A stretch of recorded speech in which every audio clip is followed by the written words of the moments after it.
대통령이 취임 100일을 맞아서 오늘 기자들과 기자회견을 가졌습니다. 짜고 치는 고스톱이다라는 과거의 관행에서 벗어나서 각본 없는 기자회견을 했다는 호평이 쏟아지고 있습니다. 전쟁 불가를 재차 강조를 했고요. 그리고 이 각종 복지 정책과 관련된 재원 문제에 대해서도 충분한 준비가 돼 있다라고 하면서 비판에 강한 반박을 했습니다. 자, 무각본, 무작위 질문, 거침없는 답변. 이전 정부에서의 기자회견과는 달렸다. 특히 박근혜 정부에서의 이 대통령 기자회견과는 굉장히 달랐다라는 평가들이 지배적입니다. 몇 가지 분야별로 나눠서 오늘 기자회견이 이루어졌는데 외교 안보 분야 관련해서는 특히 의미 있는 것이 이 레드라인의 기준을 언급을 했습니다. ICBM을 완성하고 여기에 핵을 탑재하면 그게 바로 레드와인이다. 이 선을 넘지 못하게 해야 된다. 그러나 레드라인에 점점 더 다가서고 있다라는 얘기가 좀 나오고 있습니다. 레드라인이라고 제가 얘기 안 했나요? 예. 경제통상 분야입니다. 한미 FTA 개정 협상에 당당히 임하겠다 이런 얘기를 좀 꺼냈고요. 정치사회 분야에서는 균형 인사를 계속 해나가겠다는 얘기를 좀 했죠. 대선 공약과 관련해서는 내년 지방선거 때 개헌하겠다라는 약속은 틀림이 없다라는 부분을 강조를 했습니다. 오늘 이 행사를 보면요. 문재인 대통령을 중심으로 기자들이 이렇게 오케스트라 단원들이 앉는 것처럼 이렇게 둥그렇게 타원형으로 앉았습니다. 탁현민 행정관의 기획이다라는 얘기가 흘러나오고 있는데요. 오케스트라 기자회견 눈높이를 맞췄다는 평가가 있습니다. 그리고요. 미리 짜고 질문까지 주고받은 것이 아니라 즉흥적인 질문과 즉흥적인 답변이 좀 있었습니다. 지금 인터넷에서는 고마워요 문재인 이벤트가 이어지고 있는데요. 글쎄요. 신동욱 공화당 총재도 고마워요 문재인에다가 요즘 논란이 되고 있는 계란 문제를 덧붙여서 비판적인 논조로 좀 접근하고 있습니다. 자, 문 대통령이 각본 없는 프리토킹 어디서 나오는 자신감일까? 첫 번째, 청와대 기운을 받아서 그런 걸까? 두 번째, 80%가 넘는 높은 지지율 때문일까? 아니면 열심히 준비해온 실전 경험 때문일까? 수없는 연습, 노력 덕분일까? 여러 가지 좀 이유가 있을 겁니다. 여섯 분의 얘기를 좀 듣기 전에 먼저 오늘 기자회견 모습 화면을 잠깐 보겠습니다. 대통령님 긴장되시죠? 질문하실 기자분들은 호명을 손을 들고 호명을 받으면 일어서서 대통령님께서는 엊그제 광복절 경축사에서 모든 것을 걸고 전쟁을 막겠다고 하셨습니다. 그러나 북한의 추가 도발 가능성 또 북미 간의 긴장 상태로 인해서 국민들의 불안감이 완전히 가시지 않고 있는 것은 사실입니다. 한반도에서 무력 충돌 또는 전쟁이 일어날 가능성에 대한 대통령님의 인식은 어떠하신지 또 이를 막기 위해 미국과 어떤 공조 그리고 어떤 정보공유라는지에 대한 설명해 주십시오. 감사합니다. 대통령 떨리지 않으십니까? 저는 이런 기회가 많지 않아서 지금도 좀 떨리고 있는데 취임 100일 축하드립니다. 대통령. 네, 이제 정말 마지막 질문인데요. 겨우 하게 됐습니다. 이젠 더 이상 손 드셔도 소용이 없습니다. 죄송합니다. 좀 더 많은 얘기는 우리 좀 더 시간을 가지고 마지막으로 한 분 그러면 질문 드리겠습니다. 네, 오늘 문재인 대통령의 취임 100일 기자 간담회가 있었습니다. 일부 기자들 이렇게 손을 떠는 모습도 있고요. 대통령님도 떨리시죠라는 기자들 기자 말에 대통령이 한박 웃음을 짓기도 했습니다. 무각본 프리토킹이었는데 자, 이 자신감은 어디서 나오는 것일까? 이전 정부와는 달랐다. 여섯 분의 생각은 어떻습니까? 일부에서는 이것도 역시 쇼통했다 이런 비판도 있긴 합니다만은 대체적으로 신선했다는 평가가 좀 많은데 서영호 소장님부터 좀 들어볼까요? 예. 산뜻, 신선, 간결. 오늘 그 100일 취임 기자회견을 본 박지원 의원의 평가입니다. 예. 제가 볼 때는 확고한 신념에 기반해서 국민과 일치되고 있는 것들 때문에 오늘 자신 있는 기자회견을 하지 않았나 싶은 생각이 듭니다. 처음부터 일관되게 우리 사회의 불공정, 불평등을 만든 반칙과 특권을 일소하고 그리고 우리 사회를 공정하고 정의로운 사회로 만들겠다. 그리고 1, 2년 안에 끝내는 것이 아니라 임기 내내 일관되게 추진하겠다는 명확하고 간결한 메시지를 국민들에게 잘 전달한 기자회견이 아니었나 싶은 생각이 듭니다. 예. 혹시 다른 생각 갖고 계시면 우리 서 변호사님. 저는 이게 오늘 형식하고 내용을 보면요. 형식은 이제 좀 진일보했어요. 뭔가 이게 소통이 강화되고. 그러나 이게 내용적에서 보면 저는 이게 너무 적폐청산에 치중돼 있다. 이 말이 이게 국민 대통합의 이미지가 미흡하다. 예. 왜냐하면 저는 이게 야당과 협치 있잖아요. 모든 게 이게 개혁은 입법 안 되면 개혁이 안 되잖아요. 예. 근데 야당과 협치도 좀 강화하고 또 이게 촛불만의 정권은 아니잖아요. 예. 반대자도 이게 포용하는 태극기 민심까지 포용하는 이런 이제 통합이 좀 행보가 아쉬운 점이 있습니다. 태극기 민심 도포용이라고 쓰신 건가요? 태극기 민심도 포용을 해야 된다. 반대자도. 민심도 포용해야 된다. 예. 촛불만의 정권은 아니고 전체 국민의 정권이다. 오늘 그런 부분은 좀 미흡했다. 이렇게 보시는군요. 정기남. 예, 저는 뭐 먼저 첫 번째로 그 좀 자신감, 국정 운영의 자신감이 좀 느껴졌습니다. 예. 그건 아마도 높은 국정 운영 지지율에 아마 힘입은 바 아닌가 이런 예. 판단이 들었고요. 어떤 그 강론이든 뭐 어떤 부분에서든 좀 막힘없이 답변하는 그 문재인 대통령의 모습을 보면서 예. 상당히 준비된 대통령의 모습을 좀 보여줬고 그러나 다소 좀 아쉬운 점은 66분의 시간 동안에 물론 한계가 있었겠습니다만 예. 뭐 이를테면 추가 증세 없고 복지는 늘고 또 부동산은 잡힐 것이고 또 뭐 한반도에 전쟁은 없고 예. 뭐 이런 비전들을 제시한 건 좋지만 how to 어떻게 예. 이것을 내가 실천해내겠다라고 하는 것을 뭔가 국민들에게 동의를 끌어내기에는 예. 다소 좀 부족해 보였다. 그러나 저는 좀 개인적으로 하나 좀 중점적으로 봤던 것은 대부분의 대통령들이 집권 전에는 개헌을 약속합니다. 그러나 집권 초반 되면 개헌은 있는 듯 없는 듯 정치권으로 돌려버립니다. 그렇죠. 그러나 예. 오늘 문재인 대통령의 그 일문일답을 통해서 지방선거 시에 반드시 개헌하겠다. 예. 개헌을 다시 한번 확약한 것은 나름대로 의미 있는 약속이었고 우리 정치의 어떤 근본적인 문제, 예. 이를테면 국민 기본권 확대, 또 중앙 권력구조 개편, 또 지방 분권의 강화라고 하는 시대 예. 정신을 담아내는 반드시 개헌이 있어야 되겠다. 뭐 이런 것을 확인하는 그런 기자회견이었다. 뭐 이런 생각입니다. 예. 국회에서 개헌을 일단 막기대 잘 못할 경우에는 정부에서라도 이제 개헌을 만들어서 반드시 내년 지방선거 때 개헌안을 투표에 붙이겠다. 그런 언급이 있었죠. 예. 우리. 참 많이 바뀌었다. 예. 바뀌었는데 대통령만 바뀐 게 아니라 참모들의 준비도 많이 바뀌었다. 예. 이전 정부와 확연하게 좀 다르지 않습니까? 예. 제가 특히 주목하고 있는 부분은 문재인 대통령이 매우 많이 바뀌었습니다. 변신을 하신 건데요. 굉장히 남 앞에서 샤이하다 그럽니까? 좀 예. 수줍음이 많고 오히려 남 이야기를 듣는 쪽인데 예. 오늘 전반적인 기자회견을 보면 매우 자신감에 차 있고 어떤 정책을 강한 힘으로 밀어붙이겠다는 의지까지 보여줘서 예. 문재인 대통령이 집권 이후에 또 더 많은 변신을 하고 있구나. 물론 일부에서 지적하듯이 실천적으로 얼마나 달성을 할 것이냐의 문제는 좀 더 두고 예. 봐야 할 것이고 어쨌든 기자회견이라는 것은 상징적으로 국민들이 우리 대통령을 어떻게 바라보고 있느냐 이런 면에서는 오늘 이 기자회견이 국민들에게 매우 큰 안심을 주었다. 특히 남북 문제와 관련해서 혹시라도 예. 전쟁이 일어나면 어떻게 하느냐에 대한 것은 한미 간의 합의가 전제되어 있지 않다 하더라도 대통령이 우리 땅에서 전쟁하는 것은 반드시 우리의 동의를 얻어야 한다. 이런 메시지는 예. 경제나 사회 전반에 대한 국민들의 불안을 씻어주기 때문에 저 기자회견에서 구체적인 성과를 가지고 예. 얘기하는 것이 아니라 방향을 일단 내놓는 그런 심리적 안정 이런 측면에서 보면 대통령이 매우 잘했다 이렇게 저는 평가하고 예. 있습니다. 저도 뭐 예전에 청와대 출입하면서 이게 대통령 기자 간담회 이런 데 참석을 해봤지만 오늘처럼 이렇게 막 기자들이 손을 번쩍번쩍 들고 저요 이렇게 한 거는 찾아보질 못해서 왜 청와대 기자간담회는 다 미리 이제 질문 서로 주고받고 답변까지 다 예상 답변 나와서 이른바 짜고 치는 고스톱이라고 그러는데 우리 김 부장님도 청와대 출입 기자 해보셨으니까 노무현 정부 때 제가 한 2년 반 이상 출입했죠. 근데 이제 그래서 오늘 궁금해하는 사람들이 많더라고요. 무각본, 무작위, 즉석 답변, 무작위 질문이고 즉석 답변이다.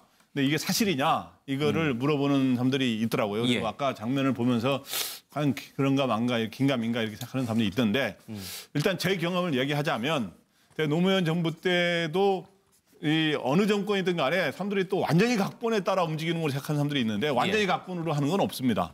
또 그런데 완전히 무각본도 없습니다. 사실은 참고로 그렇게 아는 게 정확할 것 같고요. 제가 노무현 정부 때는 어떻게 했냐면 우리 기자들끼리 다 질문을 다 할 수는 없으니까 질문을 뭐 자기가 그 한 번 질문할 때 10명 보통 이내밖에 질문을 못 하잖아요. 그러니까 기자들끼리 분야별로 중앙지는 몇 명, 지방지는 몇 명에서 질문하자는 사람을 대충 정했어요, 기자끼리. 그렇죠. 예. 그랬더니 청와대 관계자가 저한테 전화가 오더라고요. 한 하루 이틀 전에.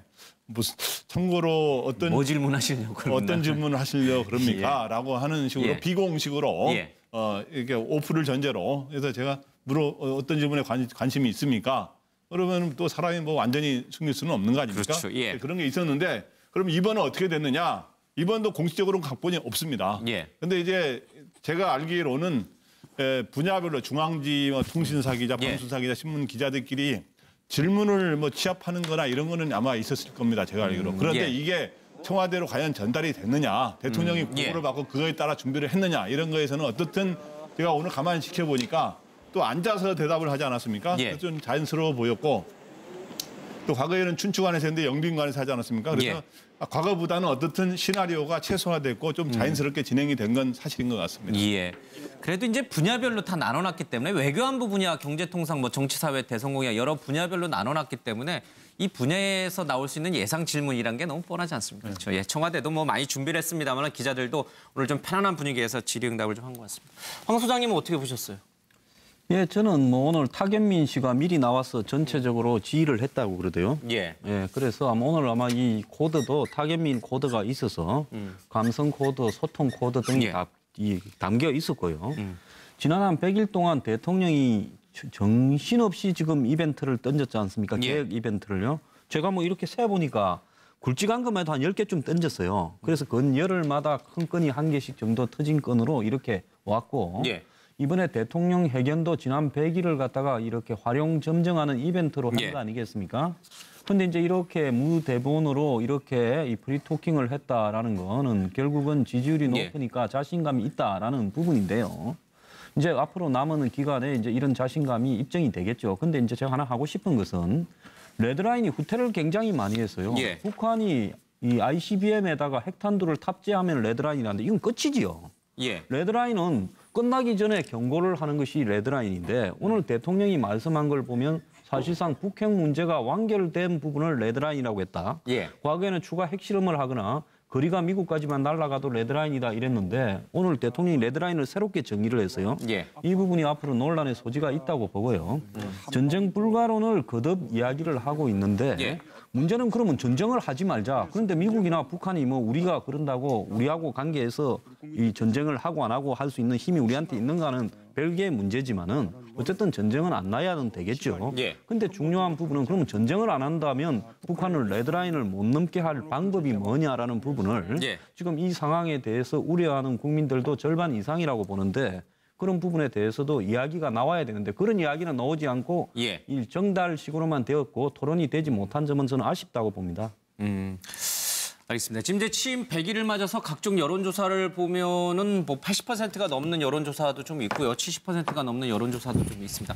어쨌든 7, 80%에 달하는 높은 지지율을 봤을 때 지난 100일은 성공적이었다라는 평가를 내리기에 충분한 것 같습니다. 물론 이제 동의하기 어려운 분들도 분명히 있을 겁니다. 야당은 특히 뭐 형편없었다 이런 이제 냉혹한 평가도 내놓긴 합니다만. 자, 영상 잠깐 보고요. 이 취임 100일 글쎄요, 성공적으로 안착했다라는 평가를 내리게 된다면 그 이유는 무엇일까? 이 부분에 대한 얘기를 좀 간단히 좀 듣겠습니다. 북한이 ICBM 탄도 미사일을 완성하고 거기에 핵탄두를 탑재해서 무기화하게 되는 것을 레드라인이라고 생각합니다.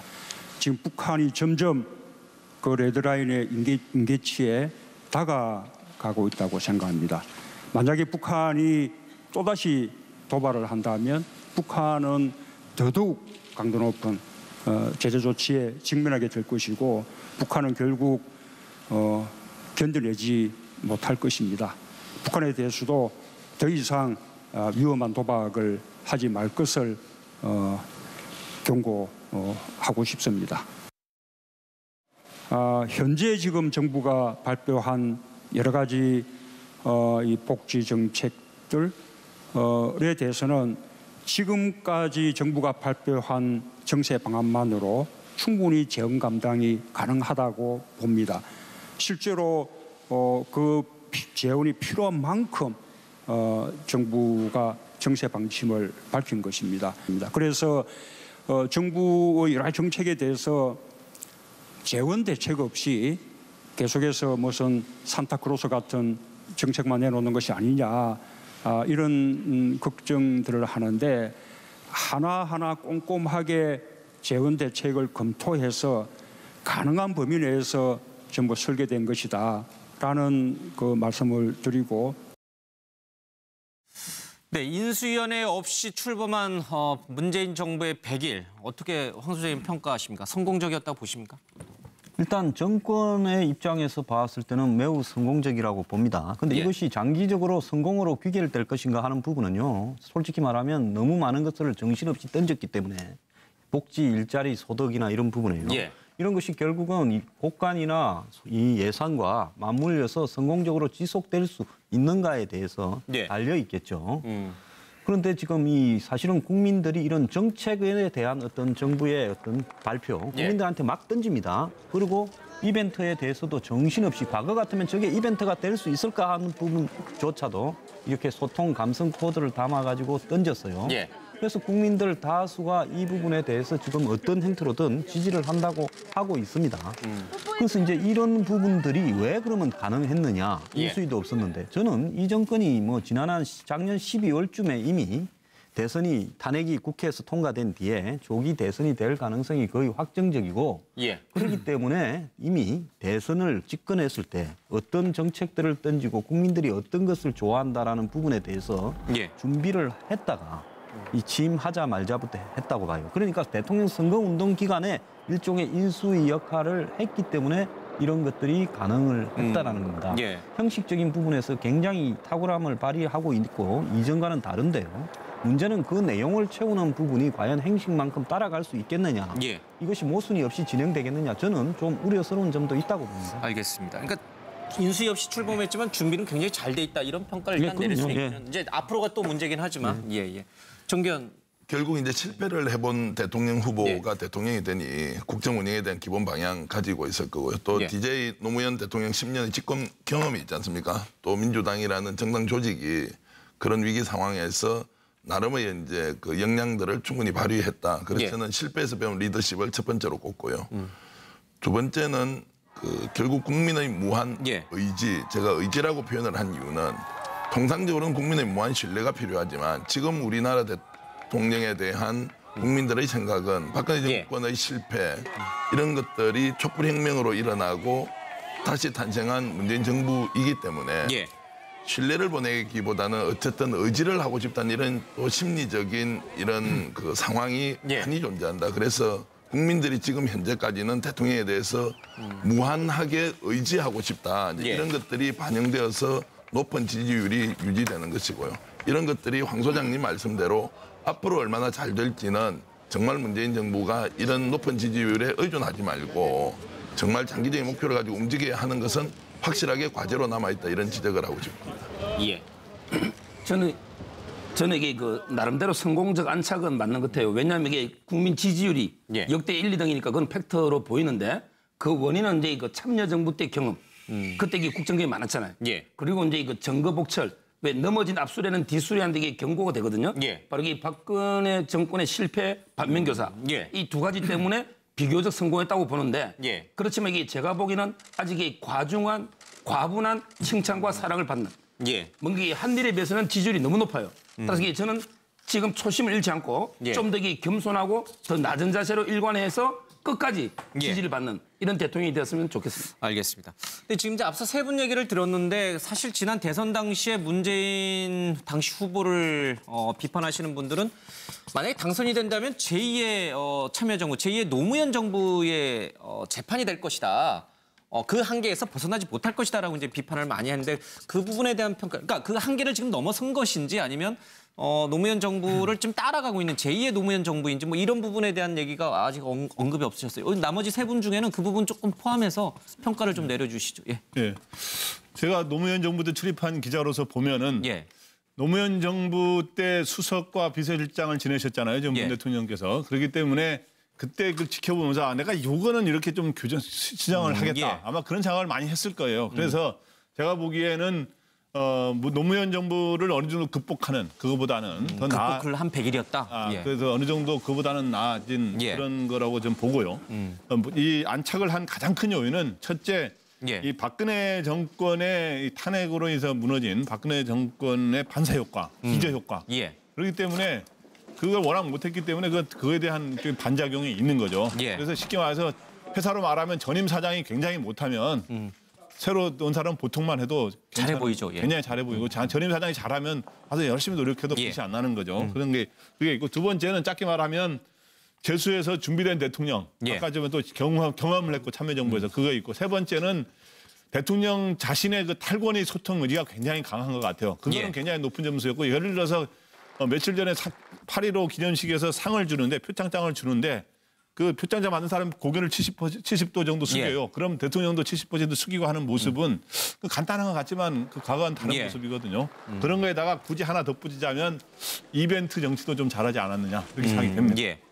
이 1, 2, 3번이 비중의 차이는 아니죠. 이제 1번이 가장 크게 영향을 줘서 이 성공적 평가를 받는데 이건 아니죠. 더 균등하게 요인이라고. 1번이 굉장히 큰 요인이라고 비중이 봅니다. 크다. 저 요인 때문에 지금 높은 지지율이 나오는 거다. 그게 이제 촛불 혁명이라는 게 다 이거 결부된 거 아닙니까? 알겠습니다.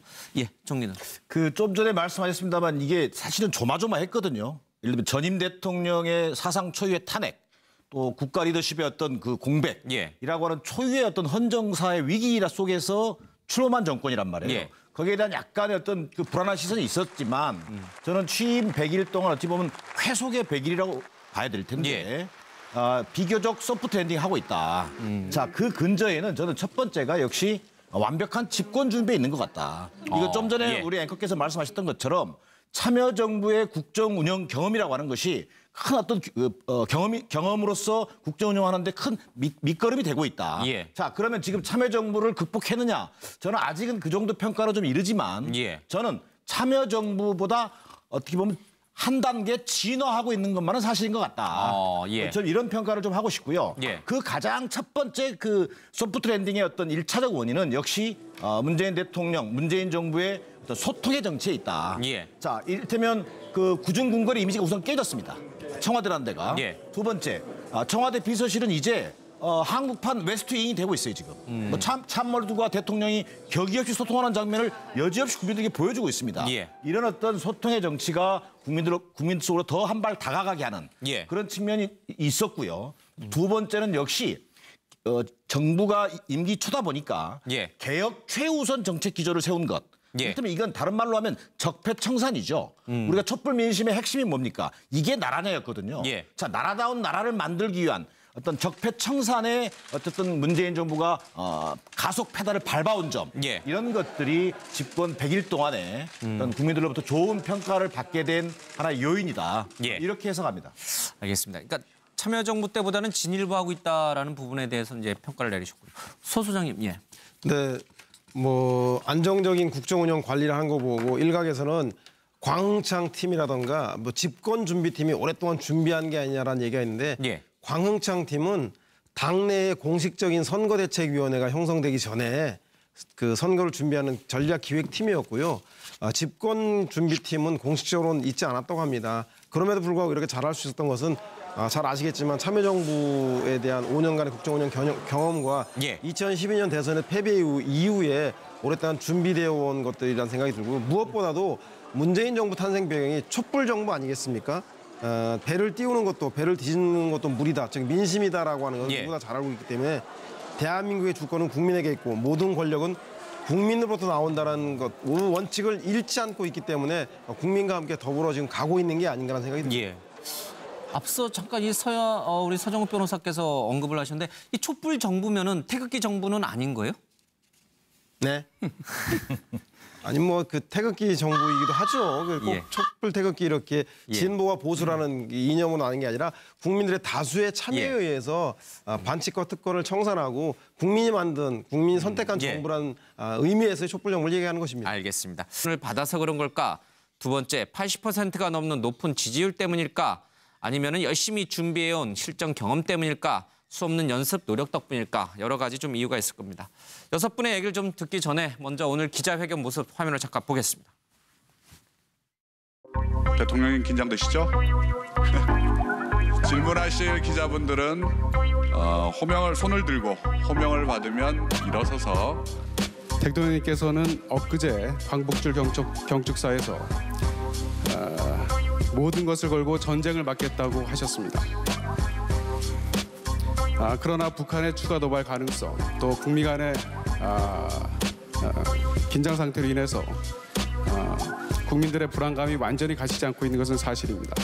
한반도에서 무력 충돌 또는 전쟁이 일어날 가능성에 대한 대통령님의 인식은 어떠하신지, 또 이를 막기 위해 미국과 어떤 공조 그리고 어떤 정보공유라는지에 대한 설명해 주십시오. 감사합니다.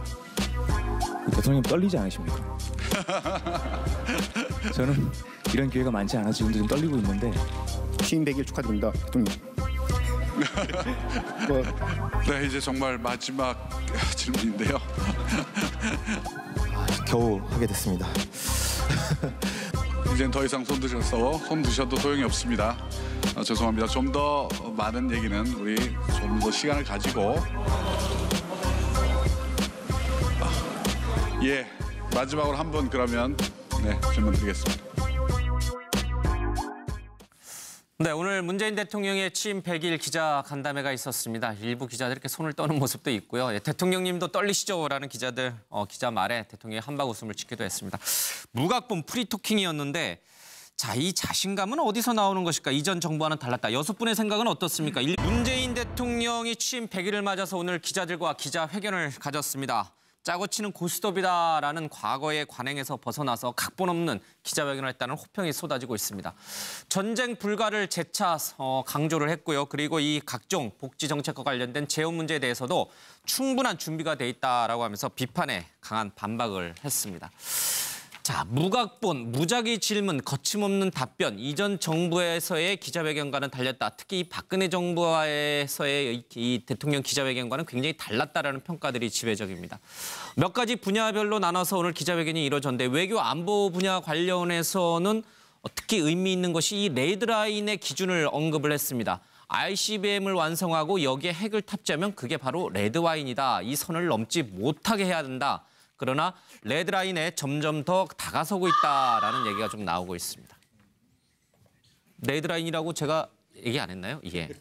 경제통상 분야입니다. 한미 FTA 개정 협상에 당당히 임하겠다 이런 얘기를 좀 꺼냈고요. 정치 사회 분야에서는 균형 인사를 계속 해나가겠다는 얘기를 좀 했죠. 대선 공약과 관련해서는 내년 지방선거 때 개헌하겠다라는 약속은 틀림이 없다라는 부분을 강조를 했습니다. 오늘 이 행사를 보면요, 문재인 대통령을 중심으로 기자들이 이렇게 오케스트라 단원들이 앉는 것처럼 이렇게 둥그렇게 타원형으로 앉았습니다. 탁현민 행정관의 기획이다라는 얘기가 흘러나오고 있는데요. 오케스트라 기자회견 눈높이를 맞췄다는 평가가 있습니다.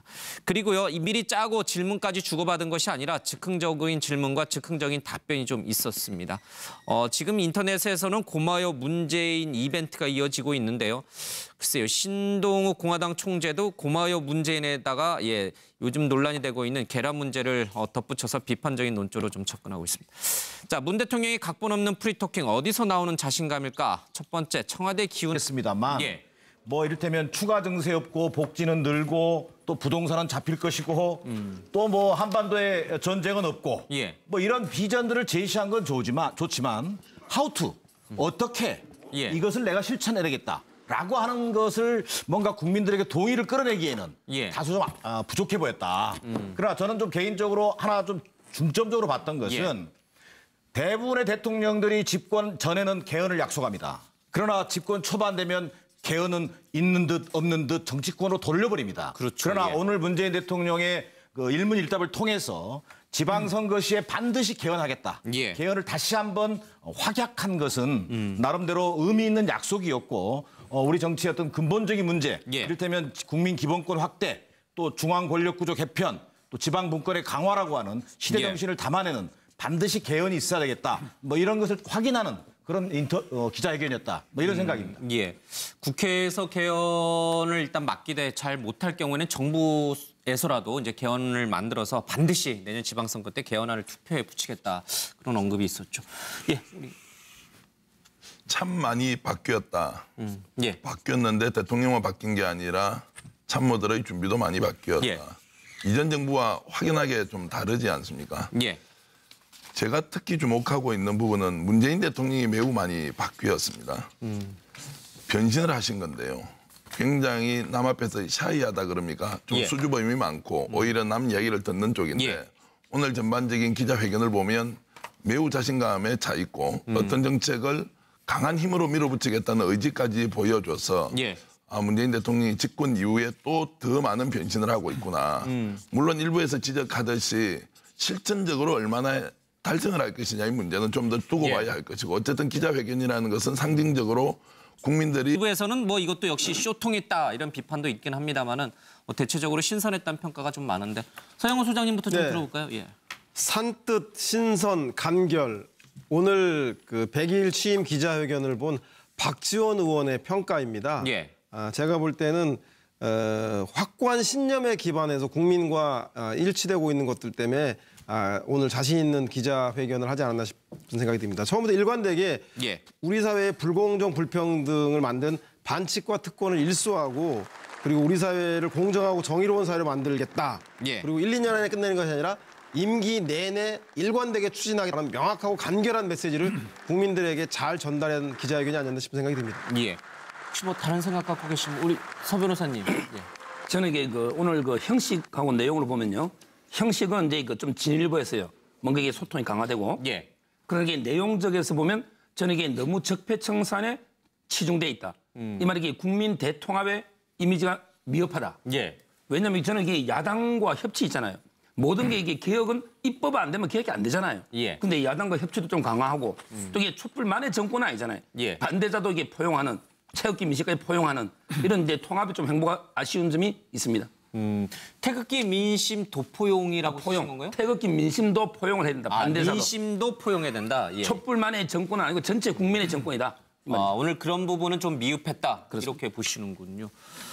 정기남. 예, 저는 뭐 먼저 첫 번째로 그 좀 자신감, 국정 운영의 자신감이 좀 느껴졌습니다. 예. 그건 아마도 높은 국정 운영 지지율에 아마 힘입은 바 아닌가 이런 예. 판단이 들었고요. 어떤 그 강론이든 뭐 어떤 부분에서든 좀 막힘없이 답변하는 그 문재인 대통령의 모습을 보면서 예. 상당히 준비된 대통령의 모습을 좀 보여줬고 그러나 다소 좀 아쉬운 점은 66분의 시간 동안에 물론 한계가 있었겠지만 우리 대통령을 어떻게 바라보고 있느냐 이런 면에서는 오늘 이 기자회견이 국민들에게 매우 큰 안심을 주었다. 특히 남북 문제와 관련해서 혹시라도 예. 전쟁이 일어나면 어떻게 하느냐에 대한 것은 한미 간의 합의가 전제되어 있지 않다 하더라도 대통령이 우리 땅에서 전쟁하는 것은 반드시 우리의 동의를 얻어야 한다. 이제 이런 메시지는 예. 경제나 사회 전반에 대한 국민들의 불안을 씻어주기 때문에 저 기자회견에서 구체적인 성과를 가지고 예. 얘기하는 것이 아니라 방향을 일단 내놓는 그런 심리적 안정 이런 측면에서 보면 대통령이 매우 잘했다 이렇게 저는 평가하고 있습니다.